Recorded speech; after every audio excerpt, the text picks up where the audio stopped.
பூச்சிகள் ஏன் ஒளிர்கின்றன? அதிர்ச்சியூட்டும் காரணம் இதுதான் என்னென்னு சொல்லி பார்க்கலாமா? வாங்க.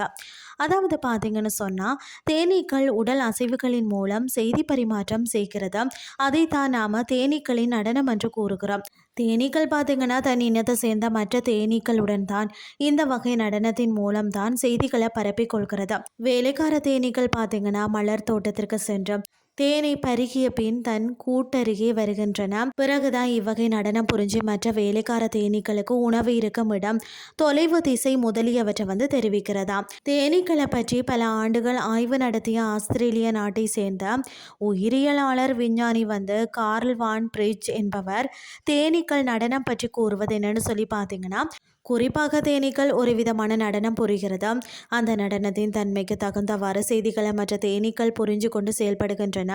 இருவகை நடனத்தில் ஒன்றாகிய வட்ட நடனம் என்ற நடனத்தை ஆடினால் கூட்டில் இருந்து உணவு கிடைக்கும் இடம் 300 அடி தூரத்திற்கு இருப்பதாக பொருள் கொள்கிறது. உணவு கிடைக்கும் இடம் 300 அடிக்கு அப்பால் இருந்ததால் தான் வாளை ஆட்டி நடனம் புரிவதில் மற்றொரு வகை நடனத்தையும் நிகழ்த்துகிறதா. அதில் இருந்து அவைகளுக்கு உணவு கிடைக்கும் இடத்தின் தொலைவு பற்றிய விவரங்களை தெரிஞ்சு கொள்ள முடிகிறது. உணவு இருக்கும் இடத்தின் தொலைவை பொறுத்து நடனத்தின் தெளிவு விரைவு மாறுபடுகிறது. இது உணவு இருக்கும் திசையையும் காட்டும் என்கிறார்கள் விஞ்ஞானி. அதே மாதிரி மின்மினி பூச்சிகளின் ஒளி வழி செய்தி தொடர்பை பற்றி பார்த்தீங்கன்னா, மின்மினி பூச்சிகளை கவனித்தால் அதன் வயிற்று பகுதியில் இருந்து இரவில் ஒளியை வெளிப்படுத்துவதை காணலாம். பெரும்பாலும் இனச்சேர்க்கை காலங்களில் ஆண் மின்மினி பூச்சிகள் இனக்கவர்ச்சிக்காக இந்த ஒளியை வெளிப்படுத்துவதாக கூறுறாங்க. பெண் மின்மினி பூச்சியானது ஒரு குறிப்பிட்ட முறையில் ஒளி சமிஞ்சை காட்டுகிறது.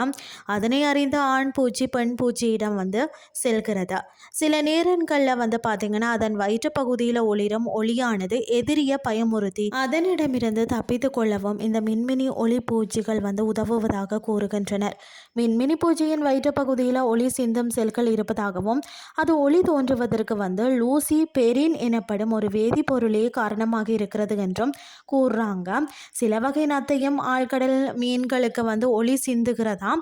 இருள் சூழ்ந்த ஆழ்கடல்ல உணவு தேடுவதற்கும் வேறு வகையில் செய்தி தொடர்பு கொள்வதற்கும் இவ்வொளி பயன்படுவதாகவும் கூறுறார்கள். பெரும்பாலும் வண்டி இனம் தான் ஒளி உமிழ்ந்து செய்தி தொடர்பு கொள்ளும் என்று படித்தும் பார்த்திருக்கிறோம். அவை இரவில் இரையை தேடும் பூச்சிகள் என்பதால் தான் ஒளி வழி செய்தி தொடர்பு கொள்கின்றன என்பது நாம் அறிந்தும் அறியாத விஷயம் என்றால், சில நத்தைகளும் பார்த்தீங்கன்னா ஒளி உமிழும் என்பதை தான்.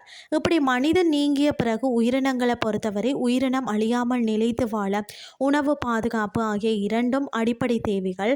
அந்த அடிப்படை தேவைகளை நிறைவு செய்து கொள்ளத்தான் விலங்குகளும் பறவைகளும் தாவரங்களும் மற்ற உயிரினங்களும் இவை உடனடி தேவைகளை நிறைவேற்றி கொள்ளத்தான் செய்தி பரிமாற்றம் செய்து கொள்கிறது. எனவே இவற்றின் வாழ்விலே இடைவிடாத செய்தி தொடர்பு நடந்த வண்ணமாக தான் இருக்கிறது என்பதை இதில் இருந்து புரிஞ்சு கொள்ளலாம்.